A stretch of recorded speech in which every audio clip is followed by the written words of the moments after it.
Michael Hill for the Superbike Show co-ordinator and presenter as well. And everybody who has been to Donington rounds will have seen and heard him. Maybe even if you were at Formula One at Monza at the weekend, you might have seen and heard Michael. So good to have you back on the show, Michael. How are you? Yeah, I'm great, thank you. A little bit tired. I didn't realise that the Formula One weekend in Monza was going to be quite as busy as it was. It was my first experience actually working with Ferrari and working with Shell, so it was something a little bit different, but something that I've always wanted to do, and that was a lot of fun. But yeah, it's good to be back on, and I know we've tried a couple of times in the last year or so to make it work with diaries and things, but I'm as you've already said, I'm pretty busy, so apologies for not being able to get back on earlier than now, but I'm delighted to be back, and yeah, looking forward to chatting to you guys tonight. Well, we coincidentally timed this to perfection to have you on this show, because we were anticipating that Jonathan Rea, I think we were one of the first English websites, news outlets to put the story out there. We got it off Speed Week, so in case we got it wrong, it was them. But we were one of the Motorsport Radio, to my knowledge anyway, one of the first sites to actually go live with the story. And he didn't deny anything at the time. He just sort of said in room that, these are all just rumours, but he never said it was a load of rubbish. So that kind of just added a bit more fuel to the fire. And well, now this week, it's all been confirmed. Jonathan Rea has made a seismic shift, really, in World Superbikes, Michael. Is this one of the biggest rider moves in World Superbikes history? I think of the modern era, yes, definitely. I think a lot of people were maybe shocked when Toprak left and he initially went from Kawasaki across to Yamaha.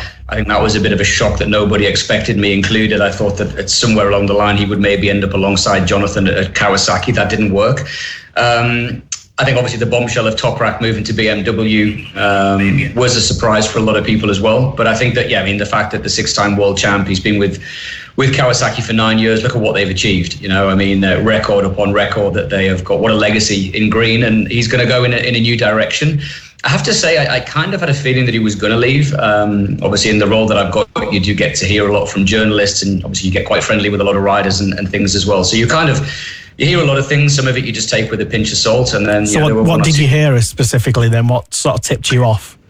I kind of was under the impression that he was getting frustrated in terms of maybe not being able to perform at the level that he felt that he could still perform at. Not that he specifically said anything negative about the team or the bike, but I think it was very clear in the early rounds that the bike wasn't as competitive as it had been in recent years. And obviously the match of Alvaro with the Ducati, it's a perfect match, I'm sure we'll talk about Alvaro and his dominance with Ducati at some point tonight as well. And so I'll save my thoughts on that until we get to that. But, I got to be honest, when the rumors and the journalists did start talking a lot about him leaving, I honestly thought he was going to go to Ducati. That's where I honestly thought he would go. Yeah. Wow. Yeah. I mean, like with any contract, yes, he'd signed a contract. I don't know the context of the contract that he had with Kawasaki. Well, we don't actually know who he was talking to, so that could have been an option, maybe. Yeah, absolutely. I mean, I didn't think the door was open at Honda. I know he's been with Honda before. I just didn't see that as a fit of him going back there. I didn't see BMW. I think the fact that they'd already made their choice and they'd gone with Toprak, it to me just didn't make sense. And even there now with BMW, there's not enough seats for the riders that they already have contracted, right? So I'm sure we're going to see another game of musical chairs moving along pretty soon. But I honestly thought out of the sort of the teams and the manufacturers that were left, I honestly thought that he was going to go to Ducati. I had previously said to Alvaro, hey, what about Jonathan next year? And, Alvaro was kind of smiling about it. And, again, he's like, he didn't really care who was his teammate, So I think my feeling was that if he was going to leave, and again, it wasn't sure that he was, I thought he would go in red. But again, I work in MotoAmerica a little bit as well. There was conversations of potential riders moving around over there. And then I don't know, the more and more they were talking, I thought it's either just smoke and mirrors and he's going to stay, and it's just a way of trying to leverage and push Kawasaki to change things, or he will go to Yamaha. So until the news came out, we got to know the news obviously before it's under embargo, but it comes out obviously after I knew it was going to happen. I wasn't surprised, given the situation. He's only won one race this year, so I think he wants a new challenge. Sometimes I think you need a new challenge in life, and I wish him all the best. I'm sure there's a million people wanting to ask him a ton of questions, right?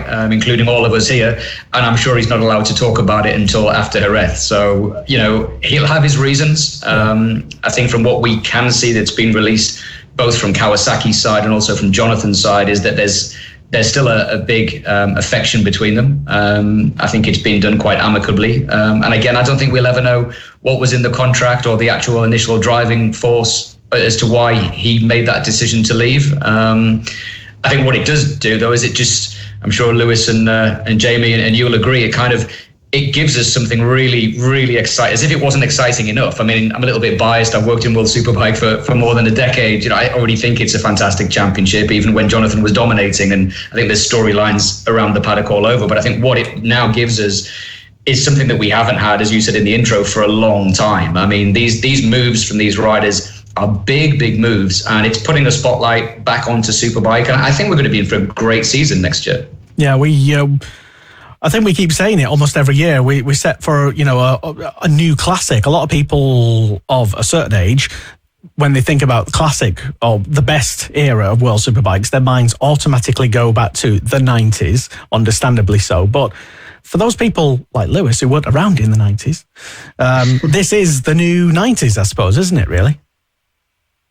Yeah, I guess it is. I mean, like I grew up. I mean, I was at the very first race as a kid. You can blame my dad for the reason that I'm as passionate as I am. I got took along to Donington, 1988. Got to meet Fred Merkel, Joey Dunlop, Roger Burnett. All those guys. And for me, one of the things that hooked me as a kid, that growing up, I hated bikes. I was scared. I was quite a wimpy kid, really. My dad and my mum had bikes, and were riding around. They actually met through racing, and that's the reason I'm called Michael. Is I'm named after Mike Halewood. So my family has a big affiliation and a big love of motorcycle racing. So it was a bit of a shock to mum and dad when I was like, okay, I'll go to the races. And I remember being at Donington and watching it, and was just absolutely hooked. The fact that even as a small kid, just walking around holding my dad's hand, you could walk into the paddock, getting picked up and sat on the Ruby Honda of Fred Merkel. And it's like, to me, that was just something I'd never experienced. So I think it's, growing up and then seeing Fogarty and all those kind of eras, and Corsa, and then Haga coming in, and then obviously Aprilia coming in, and then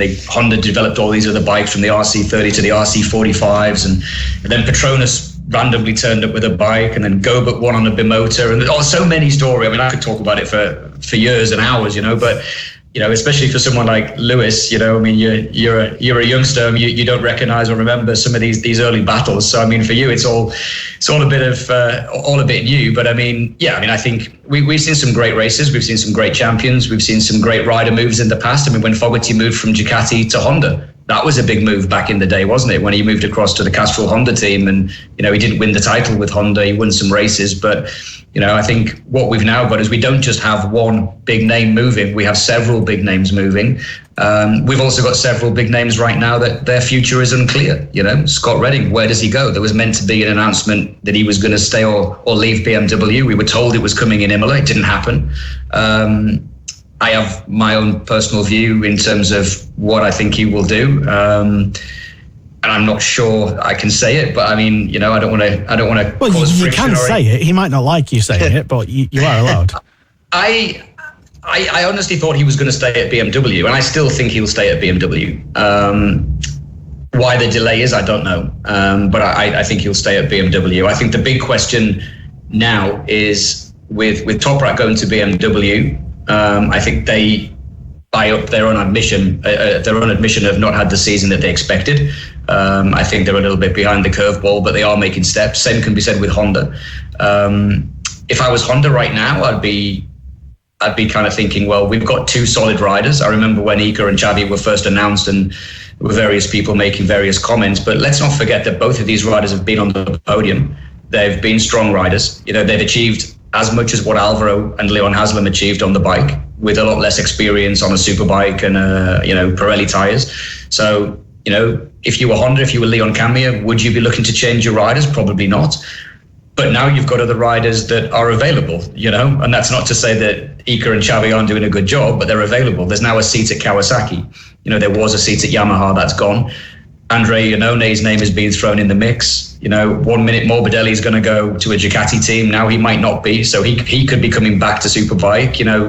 Bassani has been screaming for a factory opportunity. I just don't think this game of musical chairs is finished, and I bloody love it. I think it's great. I think it's fantastic. It is. It gives us something a bit of extra stuff to talk about, which, we all love a good bit of gossip, I have to say. But, Lewis, as if there wasn't already enough news stories surrounding World Superbikes, the inevitable has happened, and, Iannone has announced a return, hasn't he? Yeah, Andrea Iannone will be returning to professional motorcycle racing next season as well on a Ducati with the team. We don't know just yet, but it sounds like it's going to be Go 11 Ducati that he'll be with next season. So, yeah, somewhat controversial to some fans with him making his return. Obviously, such a long period out of last professional time on a bike, and it was 2019. Are you saying he's past it now? I'm not saying that. I'm not saying that.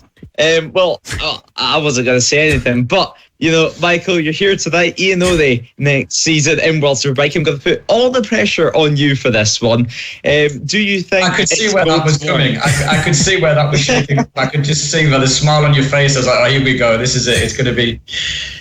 You know what? I mean, I've met Andrea a number of times. I've been fortunate enough to interview him when he was in MotoGP, and obviously the work that he's done and support with Two Wheels for Life, of which I'm an ambassador for. So he's an interesting character. Will he be still quick? I don't know. Should he be given a second chance? I don't know. It's above my pay grade, isn't it? I mean, I have my own personal view. I'm a little bit old-fashioned when it comes to certain things, and whatever somebody does in their own home or whatever is entirely up to them.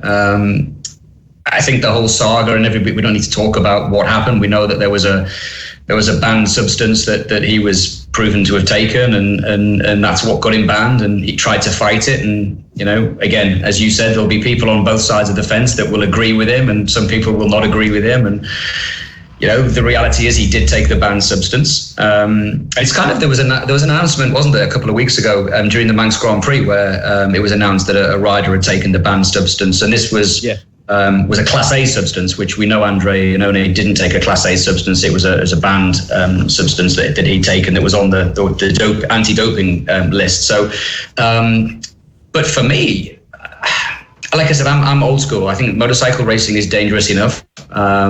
I've sadly been witness to a number of riders over the year that have been killed at events that I've been at. I've had to write eulogies and speak about riders that I've worked with personally. And I don't know. I just think if you're stupid enough to, certainly if you start talking about Class A banned substances, then I think if you're going to do that, I don't think there's a place on the grid for you. Even if that's just my personal opinion, and I'm sure some people will say, but he served his time. And like I said, he's not banned for that, but I don't know. What do you think? What do you think? Passing it back over. Well, to be honest, I don't know how I feel necessarily about him returning and getting such a big seat and taking a seat off, what looks to be Philip O'Toole at the end of the season. But yeah, I think on one hand, it's going to be probably a draw to some fans. It's another name which a lot of the motorcycle community knows, but is it necessarily for the right reasons is a whole nother question. And if I had to say my overall opinion, I'm not necessarily too pleased that he's taken a seat of a highly competitive grid where we have loads of World Supersport riders, like we've seen with Nicola Bulliga getting the step up. There's plenty of other World Supersport riders that could get the call up and potentially even perform on the bike, like we've seen with Dominic Agata this season. He's been able to get even a pole position and some good results, consistent results throughout the season. So I think there's better riders and riders that maybe not necessarily deserve it more, but deserve the opportunity to prove themselves more at the moment that could take that seat in the World Superbikes, which is a championship which is becoming fuller and fuller by the second. And it's not just little names that's getting taken by at the moment. So if you're just a World Supersport rider that's struggling to make it by almost, but you're highly talented, you're getting good results, but just because, for example, Iannone is making a return, he has maybe a bit of money behind him, then you're not able to get a seat. That's the part I necessarily don't agree with. Well, but sorry, can I just come back on that? So, because I like these kind of debates. You're gonna regret bringing me on now. This is the point. I normally get paid by the word. You might regret it depending on what you say next. No. I always like to look at both sides of the argument, and I think you make a valid point. Absolutely, that there are young up and coming riders, of which we're British. There are British riders that deserve the seat as much as there are other riders around the world in domestic championships that I feel would also deserve the seat. But let's and I'm saying it, like I said, from a banned substance point of view. I don't think it's a good role model. That's my personal belief, and I'd say the same if you see an athlete, a tennis player, whatever. It's not just because it's Andrea Iannone. That's just my own personal belief. But let's flip the coin. What if Andrea Iannone was telling the truth, right? What if the meal that he consumed was tarnished or contaminated by no fault of his own, right? What if he was telling the truth? Then arguably he does deserve a second chance, right? And you could also argue, at his day, at his time in MotoGP, he was one of the most exciting, naturally talented riders to watch, in my opinion. Did he make some mistakes? I always remember Argentina when he wiped out. If that hadn't happened, he probably would have got that ride instead of Dovi, because they were kind of arguing who was going to get it at the time. Exactly. So I think, like I said, there's always two sides to every story, and that's why I tend on Twitter not to get involved in these back and forwards, because everyone's got an opinion and everyone's entitled to an opinion. And like I said, I have my opinion in terms of banned substances. That's globally, not even just in motorsport. That's just my feeling on it. I don't smoke. I don't really drink. That's just me as an individual. But I think certainly in the sport that we're involved with, if you're doing something and you've purposely done it, then you're cheating and you shouldn't be in the sport. But I see the same as that when it comes to not just that, even when you have teams and you get an engine, let's say the engine is oversized or someone changes a head gasket, and there was a situation in America a couple of years ago where a particular rider was cheating and they just lose the points for one event. And I'm like, was that the engine that they used for the whole season? Yes. Well, ban them for the whole season and kick them out. Why are they even here? That's why I don't run a racing series, because nobody left on the grid. You know what I mean? But I think it takes, you get sort of young riders or up and coming riders, or that are doing it like father and son kind of situation, or father and daughter, and they're starting out and they're putting everything into going racing. Somebody cheats in one way or another, whether that's a sporting side of things or a technical side of things. And that also, for me, is robbing someone of a place on the grid. So I'm quite old-fashioned on stuff like that. I like racing. I understand that everyone's going to push the boundaries, but I think the rules need to be enforced, and I think it needs to be consistently enforced. And that's where I sit. That's where I sit on it. I think maybe perhaps the conversation in general on Iannone tends to get a bit on the negative side of things. We are all presuming that he will do the full season, that he won't fall out with the team, perform badly and get fired, or some other sort of combination, which means he'll not be with that team. Therefore, someone else could take the place, rightfully so, potentially, depending on your view of that. So, just because he's been announced somewhere, and we think it is Go 11, doesn't necessarily mean he's going to be in that team for the full season. Yeah, for sure.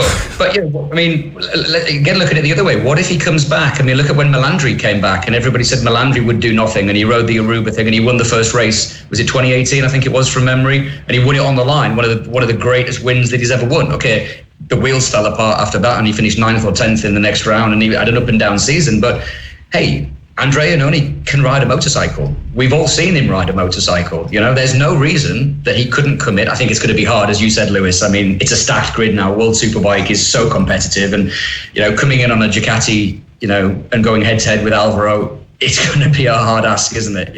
But what if he comes back and wins the first race? Then we'll be having a completely different conversation in the middle of the season, won't we? Because he was always good at Phillip Island as well. Yeah.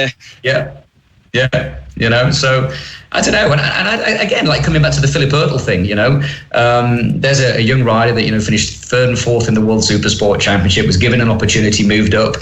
He's had some flashes of brilliance, Philip. He's been in the top 6. He's regularly been in the top 10. But we're talking of look how many riders on that grid this year alone have won world championships. Even down to Remy Gardner, he's a Moto2 world champion. Go even into Supersport. John McPhee is a multiple-time, 10-time Moto3 race winner.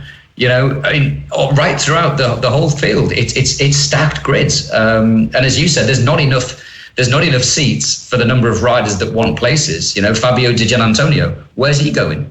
Looks like his MotoGP career is finished. He was linked to come to Superbike. Now nobody's talking about him anymore. So where does he go? I don't know. I just think we're in a good place. And I think, how cool is it, the fact that you've got, all the riders on the grid potentially have won. I think I did the statistic. I have to correct myself, but I think every single rider that was entered in the World Supersport Championship had won an FIM sanctioned race, except one. Every single rider on the grid. I mean, you wouldn't have said that back in, like you were saying earlier, Lester, about the 1980s, when you had 40 odd riders on the grid. Some of those riders were 6, 7, 8 seconds off the pace. I mean, we're talking about, we talk about John McPhee, let's talk about, young Scottish rider that's moved across into Supersport, and he's having a hard time to adjust, not because he's slow and he can't ride a motorbike. The level is so high, and he's got to learn how to ride a bigger bike with different tires and a different way of racing. You can't just write him off and go, oh, he's done half a season and he's only performing in the rain. It's like, have you seen him ride? Like, I've stood at the track. I've been there and watched him. He's riding that thing as hard as anybody's riding. And we're talking about he's qualifying 14th, but he's 1.3 seconds off pole. I mean, it's, you know what I mean? I think we're just at a completely different position than where we were 10, 15 years ago in World Superbike, World Supersport 300. And I think it's great. I think it's brilliant. Yeah, it definitely is. There's a lot of, like you say, a lot of story threads to consider, especially at this moment in time. We're always keeping an eye out for what, with a British bias, obviously, and a British and Irish bias, understandably. Brad Rea and Tara McKenzie, we know do we know exactly, is Brad Rea definitely doing, what is anything like with all the rider things? Next season we want. Yeah, just remind me where we're up to with Brad Rea. What's exactly he's doing next year? Yeah, well, nothing's been announced. I understand that he has got an option to stay with Yamaha. If you were Yamaha and looking at what he's done this year, you would have to say he deserves another shot. I think the ride that he put in Imola in race 2 was phenomenal. It kind of went under the radar a lot by the international broadcasters. But I mean, to finish P6 in Imola, a track he'd never been to before, with a team that had never been in the top 6 in its career, so he missed the last couple of rounds because of obviously going to have surgery on his wrist and stuff, but I think he deserves a shot. I believe he still will be on the grid, and I would assume he would stay with the same team, or maybe go to GMT 94. I don't know. I mean, we don't know what Baldassari is going to do, whether he gets another opportunity. And again, we talk about Agata moving up. I think, Lewis, you mentioned it earlier about Dominic Agata moving into Superbike and making that transition. Let's not forget Lorenzo Baldassari. He was second in the World Championship, but he's just taking a little bit longer to adjust. And I think one thing that, I think, again, you can't mandate it, you can't make it happen, but I think to say to a rider that's moving into a new championship, right, if you don't perform in the first year, you're out, I think that's harsh. I think that's really harsh. I mean, look at Remy Gardner, he wins the World Championship, goes to KTM, and I know the pressure's there, and I know they're always looking at the next Marc Marquez that's going to come through, but midway through a season to be told, sorry, mate, you're not performing. It's like, dude, I just won the World Championship for you 6 months ago.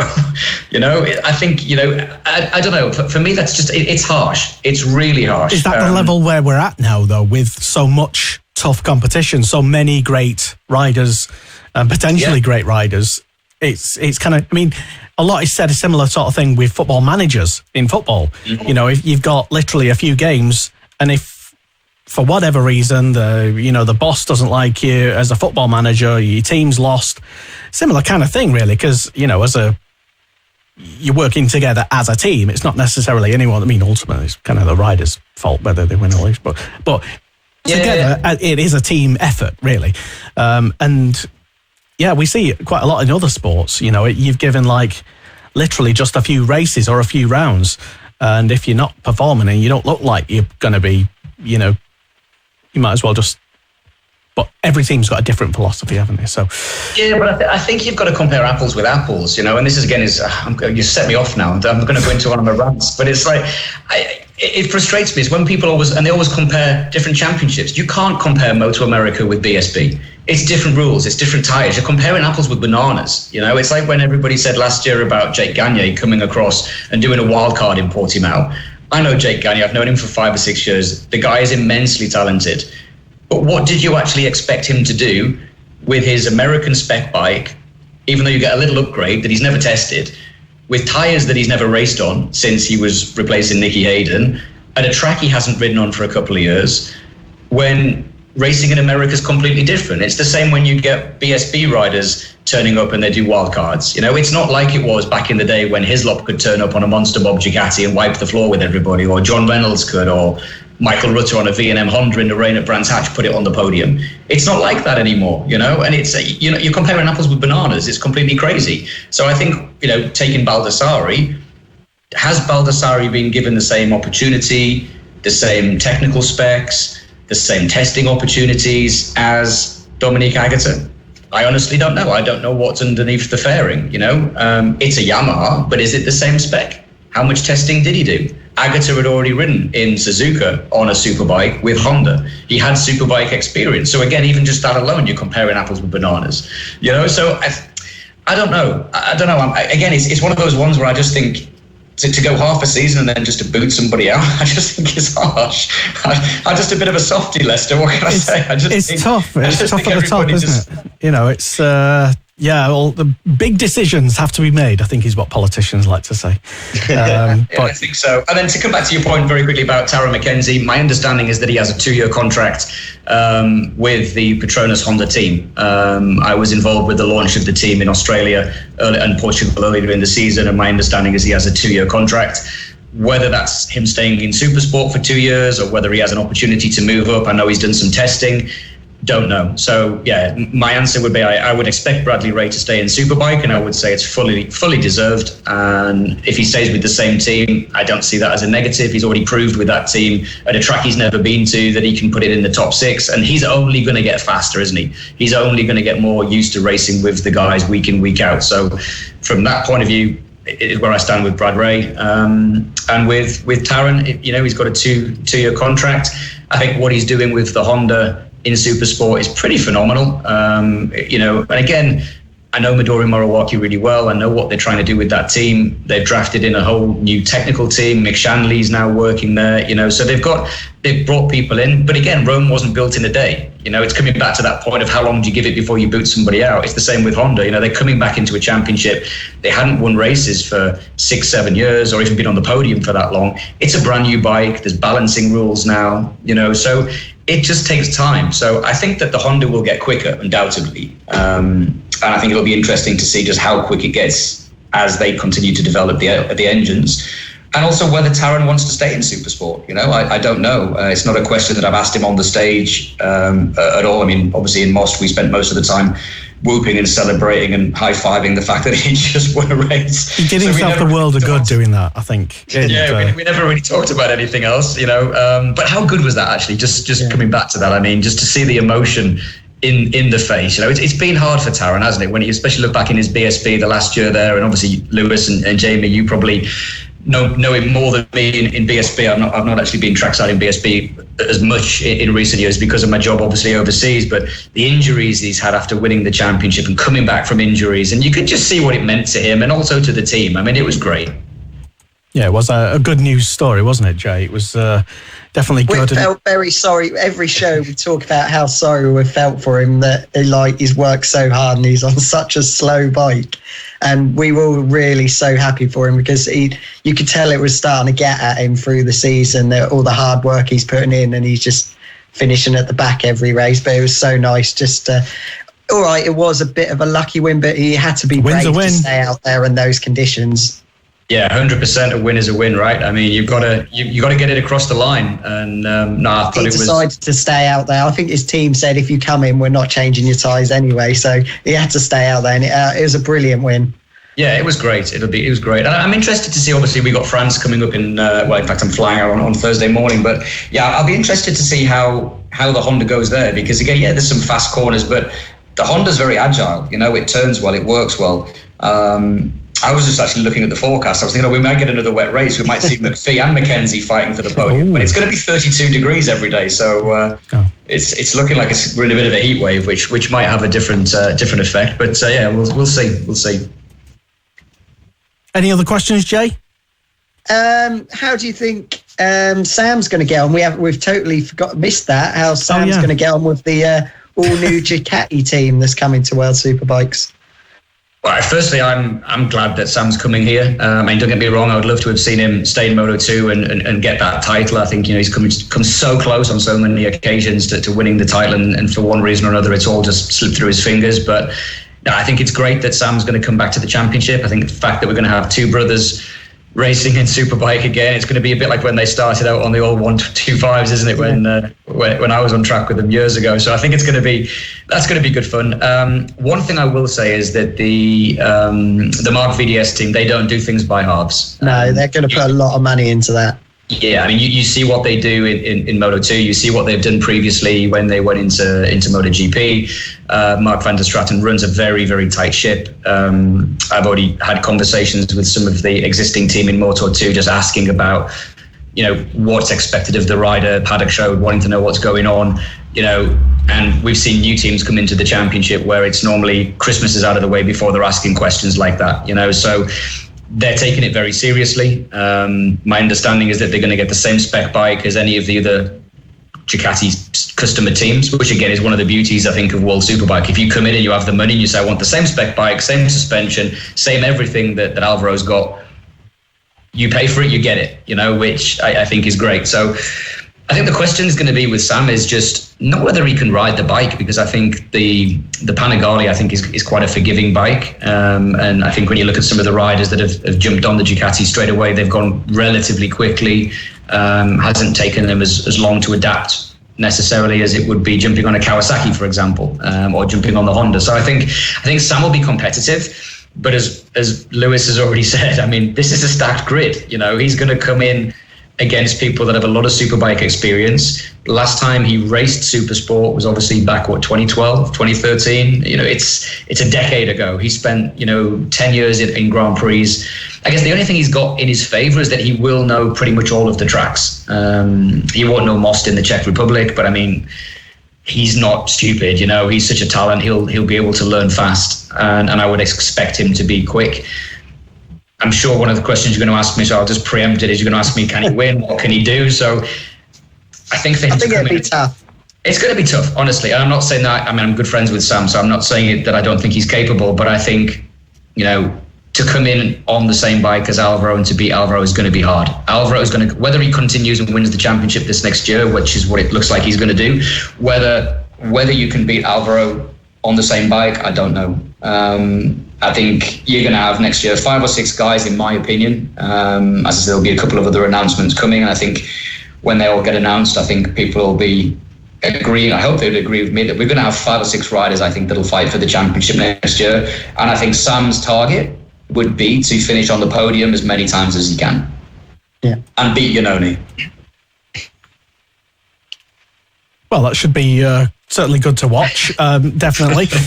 So, Michael, you yourself, you're very busy. For those who don't know, you commentating and involved in MotoAmerica, as you've already said as well, and you're travelling around the world to World Superbike events, being the Paddock Show co-ordinator and presenter and host as well, and occasional MotoGP rounds here and there, and some dabbling in Formula One races, as you were at Monza at the weekend, rubbing shoulders with world champions and stuff. It's all very, very glamorous and stuff. And yeah, I mean, it's good to see that you're at least keeping extremely busy. One of the most busiest people in any paddocks seemingly. And there is only one of you, right? Because you seem to just be please, everywhere. the world could, seriously, my mum always jokes about this. She's like, she actually wanted to have 4 boys. And she said, after you, we're glad that we just had 1. And I was like 2 before my sister was born. So God knows what I was like as a child. But no, I mean, I don't think the world's not ready for 2 of me, like, for sure. But no, I mean, for sure. I said it before Lewis did, because I'm sure he's going to get some dig in there at some point, So, no, I mean, I genuinely, I say this on the stage in World Superbike, I have the best job in the world. I love motorcycle racing, all forms of motorsport, but particularly motorcycle racing. I grew up with it. It's been a passion since I was a kid. It's something that I think I needed as a kid to give me like a reason. It's going to sound really cliched and a bit kind of, I don't know what the word is, but I think I kind of needed something like motorcycles and the sport and the environment that it is to kind of keep me on the straight and narrow, I guess. Not that I was a bad kid, but I think it was, when I was younger, I think, as all kids growing up, you go through certain stuff. And I think I just needed something to give me a focus and to just bring me back to reality, and I've been super fortunate that I was given an opportunity to go into World Superbike as a teenager, probably similar age to Lewis, and was made to feel super welcome, was given the opportunity to push the boundaries. I always remember speaking to Heather Watson, who was the press officer at the time for Ducati, and I think it was at Portimao, or it might have been actually at Monza as well, but it was certainly at Monza. I remember her telling me to go away and not come back for the rest of the weekend because I was just annoying her, because I just wanted to do an interview with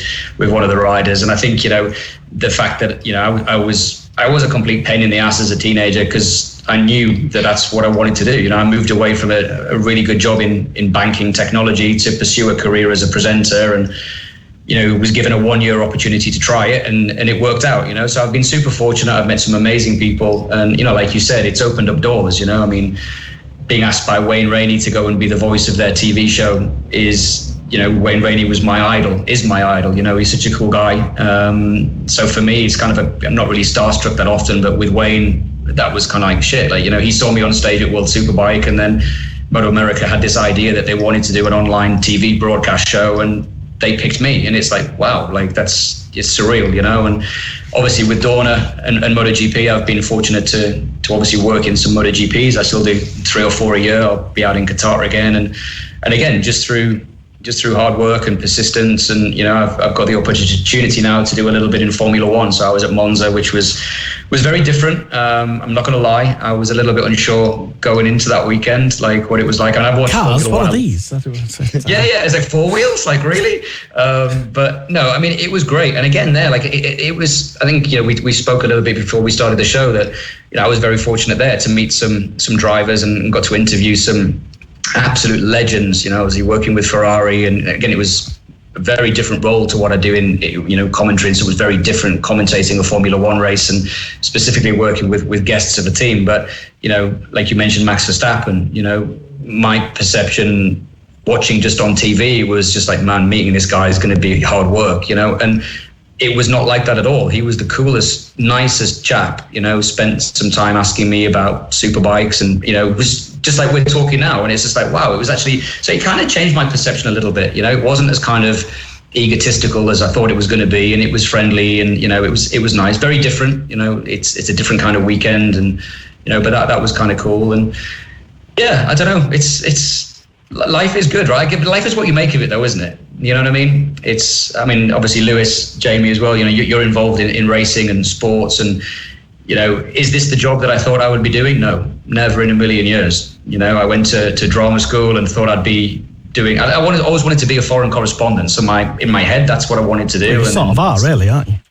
Yeah, kind of in a different way, and and still putting the old vocal training to use when we do the crazy things at Donington. But it's not what I expected to do. I didn't expect that 95% of my friends would be in every corner of the globe, and it's not what I thought my life would be. But I wouldn't change it in a heartbeat. If someone said that this all stops tomorrow, I would be devastated. Yeah, absolutely. It's the greatest sport in the world for me.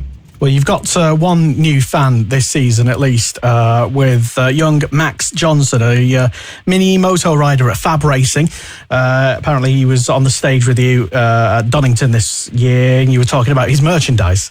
Apparently, yes, and, I remember. Yeah, he's a great kid. He is, yeah, and that's just a little comment coming in from his mum, Jessica. Oh, that's really nice. Tell him I said hi, and look forward to seeing him on a bigger bike in a couple of years. Yeah, well, he'll be racing this weekend, and we'll be covering it on Motorsport Radio, and Lewis will be commentating on it, doing his best Michael Hill impression. And oh no, don't do that. Don't stick to yourself, mate. Don't impersonate me. It's all downhill if you do that. But actually, I was going to ask Lewis that. I mean, obviously, how old are you now? Actually, by the way, you're still a teenager, right?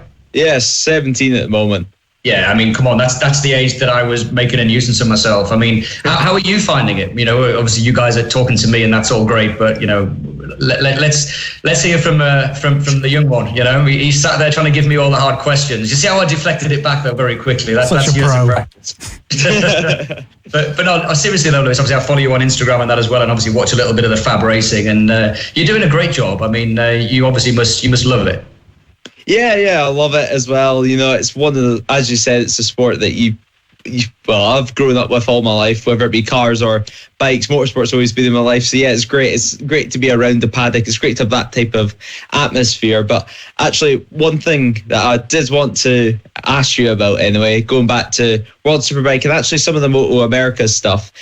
So obviously you're involved in World Superbike and MotoAmerica mainly throughout the season. They're probably your two main championships.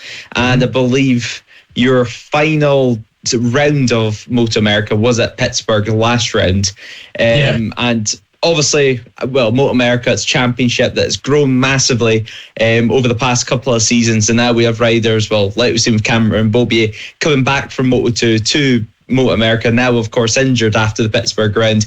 People as well, like Cameron Peterson, he's also away injured at the moment. But looking at the MotoAmerica paddock, it's, well, the Americans, to be honest, it's not like it was in the 90s where we have loads of Americans in Grand Prix and fighting at the world stage. Now it's, there's not many. There's a handful, really. And now we've seen Sean Dillon Kelly as well. He's not going to be with the American racing team for the rest of the season. So looking at the MotoAmerica paddock at the moment, like you mentioned of Jake Garnier at Portimao last season, obviously didn't get the results maybe some people were expecting from a MotoAmerica champion, but as you said, he's on the bike and on a circuit which he's not used to. So looking at that paddock, who do you think is able or has the talent to be able to make it to either World Superbike or the Grand Prix stage at the moment, whether even that be people like Kayla Yakov and Gus Rodeo that's coming through the ranks in America at the moment? So who do you think really, in your eyes, has the talent to make it to the top? Yeah, well, that's a lot of questions in one. But I think what I will say is that MotoAmerica is definitely growing in terms of its appeal to American fans. I think also the appeal that it has through the show that I do with Roger Hayden online and with Greg Creamer, we broadcast live 8 hours a day. So I think the fact that it's now accessible globally, I think is helping them. They have some big sponsors in terms of, industry players that are very much involved in the championship. So I think from a championship perspective, it's growing. I've been involved in the series since the end of 2018, and it's the amount of fans even that we get at the track. Sure, it's not at the same level as BSB or World Superbike, but it's growing, and there are 3 or 4 events during the year, Laguna Seca being one of them, Pittsburgh being another, where you really can't move in the paddock. It's busy, So I think that's good, and I think that bodes well for the future. I think, coming back to your point about Jake Gagne, a lot of people expected him to come straight over and challenge again with Garrett Gerloff. I personally didn't, not because I don't think he's got the talent, but like I said earlier, you've got to compare apples with apples. And I think if you were to give Jake Gagne the full testing program pre-season, that I think he could do quite a good job. I think he could fight in the top 6. Whether he could fight for the championship, I guess now maybe we'll never know. He's looks like he's going to stay in America again and obviously make a name for himself there as a 3-time champion as well. Could Beaubier come back into Superbike? I actually got asked this on a MotoAmerica podcast a couple of weeks ago, where they said if Beaubier had actually gone to Superbike, do you think it would have been easier? And I think yes, I think it would have been easier because he'd spent his whole life on Supersport and Superbikes, right?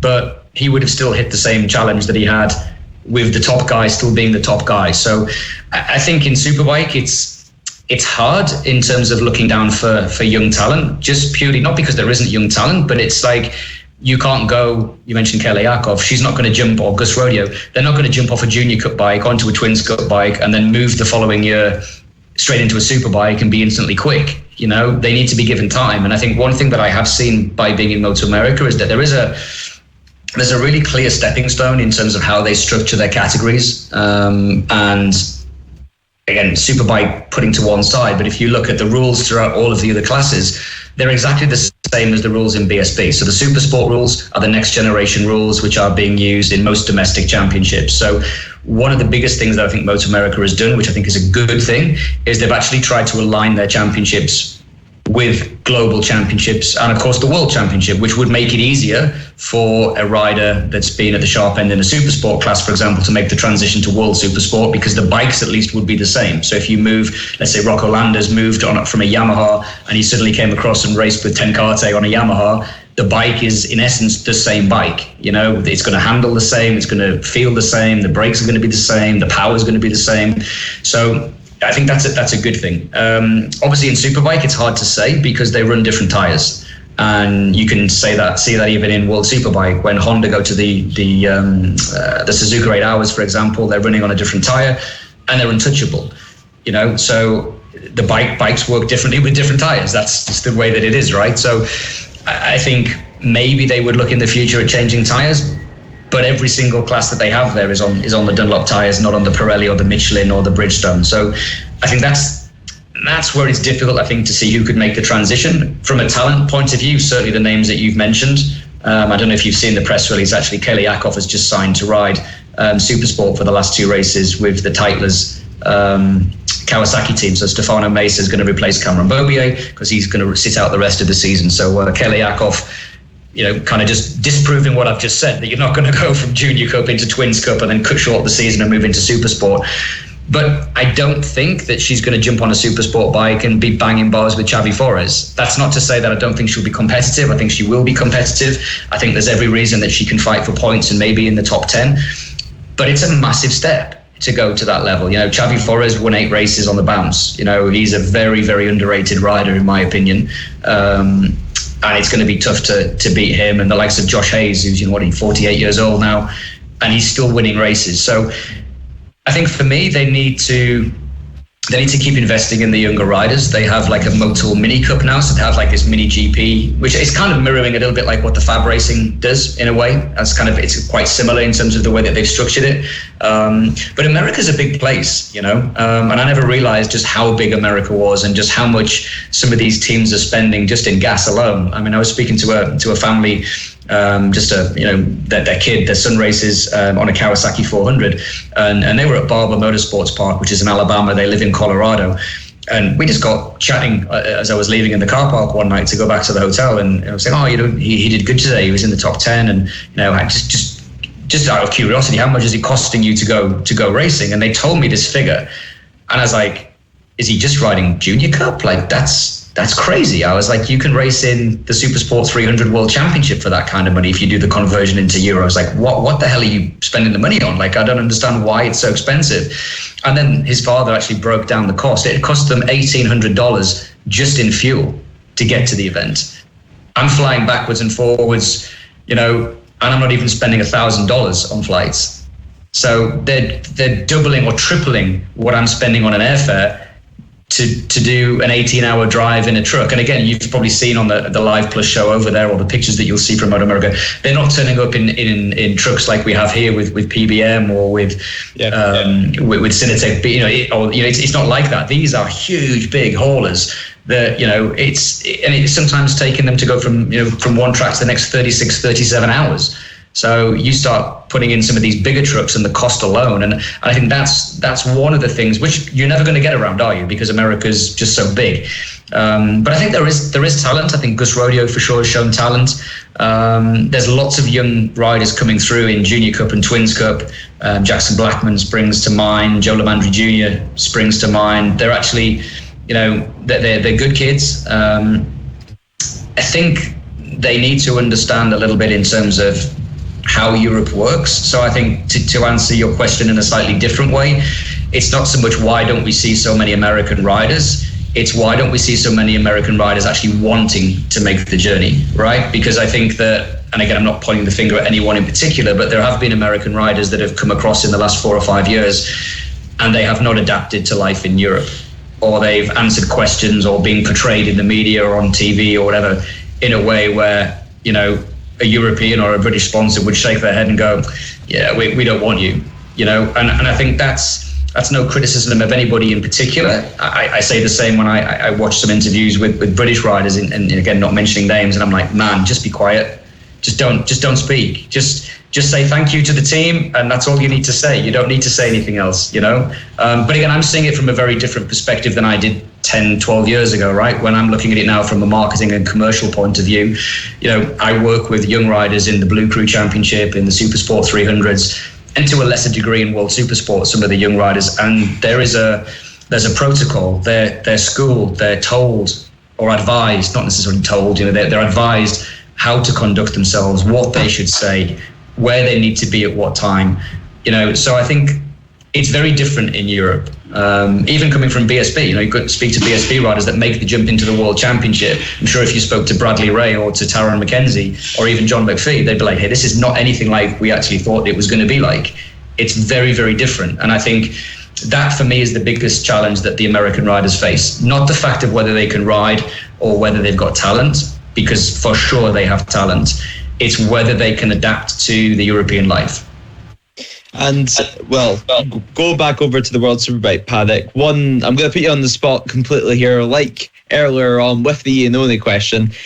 We spoke briefly about, obviously, Toprak also moving next season to BMW. And, well, a pretty straightforward question. Do you think it's a good decision moving from the Pata Yamaha team, Paul Denn's team, to the factory BMW squad, which we've seen struggle for the past 2 seasons, even with Scott Red and an injured Michael van der Mark? Okay, so let me spin it back the other way. When he moved from Kawasaki to Yamaha, did you think it was a good decision? Because 95% of the people that I spoke to said it was the worst decision he ever made, and 2 years later he was a world champion. So my answer to that would be, I think Toprak will win races next year. And I also think that anybody else on a BMW has the chance to win races next year. If BMW do what they've publicly said they are going to do, there's no reason that they can't win races. And whoever's alongside him, there's no reason that they can't win races. So yeah, do I think he can win first weekend like he did when he went to Yamaha, and obviously like Alex Lowe's did when he went to Kawasaki? I'll put my neck on it. I'll say he can be on the podium. I think he'll be on the podium in the first race of the season. Fair enough. Well, there you go. Does that answer your question then, Lewis? Yeah, that was I wasn't actually expecting that, to be honest, because whenever it was first initially announced, we, of course, did an article on it for Motorsport Radio, and overall the reaction was very negative. And actually, speaking on the Superbike Show as well, overwhelmingly negative. Yeah, it was very negative from the public as well. And well, we didn't necessarily think that he was going to have the best transition from the bike, but I think. Well, do you think actually that it's going to be necessarily Toprak that's going to be making the difference, or maybe BMW that are going to make the huge step which they've promised? Do you think it's possible to make such a big step from the bike that they have this season, which seems to just be struggling apart from at certain racetracks in certain conditions? We've seen in the past that BMW, it's been better, for example, in the wet conditions, and it's been able to perform and get podiums there. But do you think that it's going to be necessarily the riders that are going to still have to compromise next season, or do you think it's going to be BMW which will definitely make the step up and give a top bike like we've seen Ducati do for the past couple of seasons, and even Yamaha do? I think, and again, this is not me trying to be political or dodge the question. I think that if you look at where BMW was 4 or 5 years ago and look at where they are now, they've made a step. And I think you can say the same with Honda. If you look back at the last races, go into FP1, FP2, qualifying, look at the lap times that Lecuona and those guys are doing on the Honda. They're faster than what Alvaro was on the Honda. So they have made a step. BMW has made a step. The reality is they just haven't made a big enough step, you know? So I think it's a bit of a disservice to say that that Scott, that Van der Mark, that Loris Baz, that Gerloff haven't made a difference, that they haven't actually taken that bike to a new level, because they have. I think it's wrong to say that if Toprak gets on the bike and wins, everybody else is terrible, because I just don't believe that. I just don't believe that at all. When you see what those riders have done, let's not forget Loris Baz has won races and been on podiums. So Gurlov hasn't won a race, but he's been on the podium. He's still relatively young in his Superbike career. Redding has been second and third in the World Championship, albeit with a different bike. You don't forget how to ride a motorcycle. You don't lose talent just because you jump on a different bike. So I think that BMW will make a step, and I think that all the riders, Toprak included, will fight for the podium next year. Very interesting to see predictions now versus maybe after round one next year, and who's going to do what. And if I'm wrong, I'll be the first one to say I'm wrong. But I'm just looking forward to seeing it all unravel. Because again, you can ask the same question with Jonathan. Is Jonathan going to get onto that Yamaha and perform as well? Let's not forget, the only Yamaha rider to win races in the last couple of years is Toprak. That's no disrespect to Locatelli, because he's a phenomenal rider, right? So arguably, Toprak is going to BMW, where there's always pressure, but nobody's won on the BMW, right? So it's kind of, you haven't really got anything to lose, mate. Like, if you win, you win. And if you don't, you can blame the bike, right? Not that he would, but I'm kind of being a bit broad there, right? Well, Scott Redding does. Well, yeah, Scott does. But on the Yamaha, for example, with Jonathan, we've seen Toprak take the fight to Alvaro on the Ducati with the current rules. So it's an expectation that once Jonathan gets his head around the Yamaha, that he's going to be there fighting for victories, right? Otherwise, he wouldn't have moved from Kawasaki. There would be no other motivation for him to move if he didn't think that he could win races. So I think, like I said at the beginning, I honestly believe we're going to see 5 or 6 guys fighting for the championship. Well, Darren Andrews has been on. Good evening, Darren. Thanks for tuning in. Darren says Toprak won't be anywhere near a podium. Ooh, Darren. Let's see at Donington Park whether he has or he hasn't then. Exactly. So maybe I'm just wishful thinking, because I like leaving a weekend with no voice left when I've been going absolutely crazy over a race. So maybe I'm just wishful thinking that we are going to have like a fight, I mean, ultimately, I'm one of them sort of kind of boring, neutral kind of fans who I don't really have a major, other than the, British and maybe Irish riders. I just want to see a good race. I don't really care who wins. I'm not a big overall fan of anyone. If we just see good racing, good, hard, fast, close, racing, bring it on. And let's see how the championship develops. Final question. We don't want to keep you too long because, you've got like a million things to do. I've got to go and iron my underpants and socks. Absolutely. I'm a busy man. Exactly. So any final questions, Jay? Yes. Quick last one. I don't know if you've seen, but British Superbike recently have changed their classes. They've got rid of the 300s and the stock 600s. Could you see World Superbikes following suit and getting rid of the 300s? Because I don't know about you, but some races in those 300s, I've had to put my hands over my eyes because it can get a bit dangerous. Could you see World Superbikes go into the bigger twins, maybe like BSB have?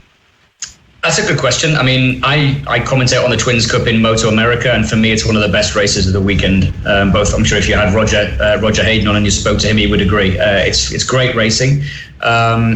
My only question or my only query would be, if they did go down that route, is where the line would be drawn. So, for example, in MotoAmerica, it's gone from being a kind of a feeder class now to being a bit of a superbike class. So it's full open rules. So you've gone from having bikes that initially had 70 or 80 horsepower to now having well over 100. So again, it comes down to who's got the biggest pocket in a lot of the cases. Not all the time, but for generally speaking, the guys at the front, the Gus Rodeos, the Rocco Landers, the Jackson Blackmans, the Hayden Schultzes in MotoAmerica, they're the guys that are spending the money on the engines and all the parts. So I don't know whether it's moving away from what it was designed to be. I mean, racing is always innovation, isn't it? And I get that, and I'm not against that. But, it's the same when you look at MotoGP and where they've gone with all of their aerodynamics. I think they've gone too far, So my query or my concern would be what the rules would be. I know that next year there is going to be a women's world championship, and my understanding is that those machines will be a twins machine. It hasn't been announced which manufacturer, but looking around, you would say it's going to be Yamaha or Aprilia because they seem to be the two leading manufacturers. You know, okay, Suzuki still make one, but there's no other Suzuki representation anywhere really in Europe at a factory level or a factory support. So I think there will be a series next year for the Women's World Cup. That's already been announced, with the bike to be determined. So I think that will come into play. Will they move away from 300s? I mean, if they do, what do they replace it with? You know, they've changed the age limit, and you've got to be, I think, 16 now to race in the 300s. But then to get onto anything bigger, you've got to be 18. So if they do move away from that, what happens to the 17-year-olds or 16-year-olds that are superior to everybody else on the grid? There's nowhere for them to go. So they win a Supersport 300 World Championship, but they're not old enough to progress to something else. And I don't know if you go from a 300 Supersport into a Twins Cup bike. I've spoke to riders in America where they say jumping from the Twins Cup bike onto a Supersport bike, for example, the transition is actually quite difficult. You know, you're going from a twin to a 4-cylinder. I don't know. I don't know. It's a good question. It's a tricky one. I don't know. I mean, for me, I always loved the stock 600s. I mean, that for me is still the perfect class, isn't it? You know, you can still have your little entry level class like the Super Teens, I think they're calling it now, with all the Kawasaki. So you have your one make series, you get the youngsters in there. It's policed correctly, a bit like the Yamaha Blue Crew Championship that we have in the World Championship. Everyone's on the same bike. Now it's down to the rider. Totally love that. I'm all for that because it can be policed and it can be run well. Then if you move up, you know, you could have gone into the stock 600s and you could have still raced the stock 600. You can restrict them. Look at what we've got now with all the technology. You could restrict the stock 600 to a 75, 80 horsepower bike if you wanted to. But it's a bigger bike. It's still a 4-cylinder.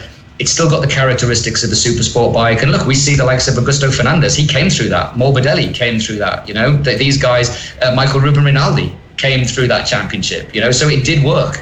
I don't know if you go a twins route, whether that's going to produce the top right. I don't know. I honestly, it's a good question. I don't know. It's hard because at the end of the day, those 600s are no longer in the showroom, so that they have to match it up with what people are buying on the street. Yeah, exactly. And I guess if you're going to make a stock championship and everyone's running a 765 triple Triumph, or everyone's now running the 800 MV or the V-twin Panigale, that's cost again, isn't it? You know, to go to the showroom and buy one of them. So it's where's the line? So I don't know. I don't think it would be a bad idea. I just think it just comes back to like what I said at the beginning. You know, we and I'm kind of with you a little bit, Lester, as well. Like, we just want to see good racing. You know, of course, I'm more friendly with some riders than others. That's a given, right? But when I'm commentating, when I'm doing interviews, I'm completely impartial. You know, and when I'm watching a race, I just want to see a good race. I don't care who elbows who in the face at the final corner. You know what I mean? I just want to see proper hard racing and let the best man or woman win, you know? But I think it's hard when you start throwing into the mix some of these sort of technological kind of decisions that we have now, you know? It's the same when you tell me, again, I know this is the last question and I'm waffling on, but it's the same when we talk about penalties, isn't it? You know, if it's not black and white, then there's a human involved. And when there's a human involved, you're going to get the impartiality. Whether people say it doesn't happen or not, that's absolute rubbish. It does, because that's just human nature, right? So, you know, you see it all the time. You know, he's touched the green, he's done this sensor, or he didn't that, and you blatantly see a picture, but it didn't trigger the sensor. And I'm like, guys, come on. You know, it's got to be black and white, but it's never going to be black and white if you've got a human involved, right? The same way that if you get someone thinks, well, maybe if we just put this base gasket on and we just raise the compression a little bit, nobody will check it, and then you get away with it for 7 races, and then you get checked, and then, oh dear, you were cheating for the whole season. I don't know. I don't know. I think I don't know. You've opened a can of worms now. I'm not going to be able to pack properly now. I'm going to be sat here thinking about it for the next 2 days. But I think it's a good question, and I think there needs to be something. I think what I will say is that I think the step from the 300 into the Supersport as it is now is a way bigger step than it was when Supersport was the old conventional Supersport. I think next generation, as you said, these are 800cc motorcycles. Top speed of the V-twin at some of these races is in excess of 170 miles an hour. I mean, I was at Daytona this year for that event, and Josh Herrin was doing 184 mile an hour on a Supersport bike. Yeah. And it wasn't so many years ago that we didn't really get Superbikes doing that, you know? So I think for a little 16, 17-year-old, you know, racer to go from, 50 horsepower, 54 horsepower if you're lucky on a little 400. I don't know what the dyno figures would be, but I would assume it's around that. you're jumping onto something that's got more than double, more weight, more speed. For me, I just think it's an accident waiting to happen, and I think we need to do our best to keep the sport as safe as we can. So I think it's a bit of a step. So maybe twins is the answer. I don't know. Well, like most things, we will just have to wait and see. And in BSB's case, anyway, all the right decisions have been made for all the right choices. And we're not saying anything different. And I'm not just go on. I was going to say, just before I do go, I know you're probably going to talk a little bit after I've gone about Paul Bird and the legacy of Paul Bird. I would just like to also extend my condolences to his family. I know obviously his son and daughter quite well, and obviously the family as well. And I think what a legacy Paul leaves behind. From those early days with what he achieved with John McGuinness in the old 250s and various, and especially I remember him coming to the fore with Hizzy, as I said, on that Monster Mob bike when he demolished that record at Donington in World Superbikes. So I think it's a massive loss. I did have the pleasure of meeting him a few times, and he was always an absolute gent. Anytime that I'd spoken to him, he said it as it was, and a lot of people don't like that, but you always knew what you were going to get with Paul, and I think that's something that you can't always say with a lot of people. If he had something to say, he would say it, wouldn't he? And what a big hole he's going to leave in not just I think in BSB, but I think in motorsport in general. So I just would like to say that before I go. Yeah, definitely. We as well just extend our thoughts and love to his nearest and dearest. And like we've already said, he's not just a motorcycle racing icon and massive figure, but just a motorsport all round. A colourful character. Sadly, no longer with us, and we've got a lot of great stories left, if nothing else. Paul Bird and the family, we're all definitely thinking of you guys at the moment. So, Michael, thank you very much. I'm conscious of the time. We don't want to keep you too long because, you've got a lot of work to get. Final word, though, for young aspiring riders all over the world in all the various paddocks that you go to, because you do a lot of media and press coverage and somewhat sort of mentoring roles and managerial type things, a bit of everything. If anyone is looking for any particular sort of services from Michael Hill Promotions, how can they get in touch with you? Yeah, so they can get in touch with me on social media. So I'm on Instagram and on Twitter at mhillofficial. I have a website as well, michaelhillpromotions.com. And again, I guess a final word that I would say is kind of on the T-shirt here. Just follow your dreams. Like, just literally, and never let anybody tell you that you can't. Because if I'd have listened to 5 or 6 people that told me that I would never make it in this sport and I didn't know what I was doing, I would have never continued being a pain in the backside like I was all those years ago. So I would say, especially, and also with the likes of young lad there like Lewis, what a breath of fresh air it is to see somebody with such a passion coming through and doing such a good job. So you have to be careful though. He's actually quite good. I'm getting a bit worried. I might lose my job in a couple of years. I've still got a good 10 years in me yet, Lewis. Just don't take my job just yet. Well, we kind of do have a unfortunate history, depending on what side of the whether you're already working at Dorna, of having people working at Dorna.